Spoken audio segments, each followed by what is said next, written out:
Hello everybody, this is Moses from ZAATARGARDENS, and this is episode 96 of Gardening Without Edits.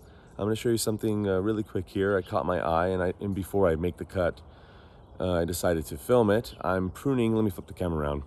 I'm pruning everything. I'm almost done. Luckily, I'm doing a lot better than last year. I'm getting caught up pretty quick here, and it's good because some of the flowers are almost starting to open already. The Flavor Delight Aprium and the All-in-One Almond. Those are the first ones to bloom. But this right here, let me go ultra wide. This right here is this vase shape is the donut peach, white peach, flat donut peach. I gotta really prune out and thin out all the growth from last year, but these are all flowers, so I have to pick and choose and prune down the height a little bit more. But let me show you something I don't like. I pruned so I don't have to use a ladder to pick my fruit or do anything to the tree. So everything is about my arm length high. That's the biggest goal for me. And the triple D, the damaged, diseased, and dead wood. Of course, and crossing over branches and inward growth. So those are the things I look for, but also low branches. So you see how low, I'm gonna have to get way down. You see how low this branch is and that one?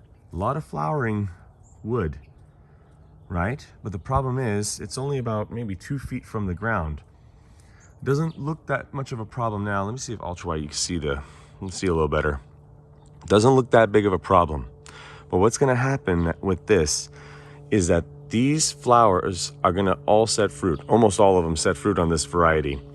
That's gonna get really heavy and hang down, even more than this. When this branch, especially this one, I had to cut a whole huge scaffold off of this branch. When this branch gets full of fruit, it goes like here. That's how low it can bend down. And these branches will be right around here. They won't touch the ground, but the problem is, let me put back. My dog likes chasing off birds and whatever else in the garden. So when she runs through here, she's gonna hit these branches and knock off all the fruit anyways. So what a waste of time that was. These branches are gonna get first pick of the nutrition coming up from the roots. So it's wasted if she will though, but if she does, hit all the fruit. So I wasted all that premium energy on the lowest branch that I couldn't even pick fruit off of. Also, my daughter, because those fruit are hanging so low, she'll go and she'll probably pick the green fruit off and play around with them and throw them or try to bite them. You know, so I want to get the fruit away from her while it's ripening. So that's something to think about. You don't want too low, you know, and then I don't want to be picking fruit like this, you know. I want to be picking fruit within the 4 to 6 foot range. Well, 4 to 6.5 foot range. That's where I want to pick my fruit. So just something to consider. Right, Lulu? Happy gardening, everybody.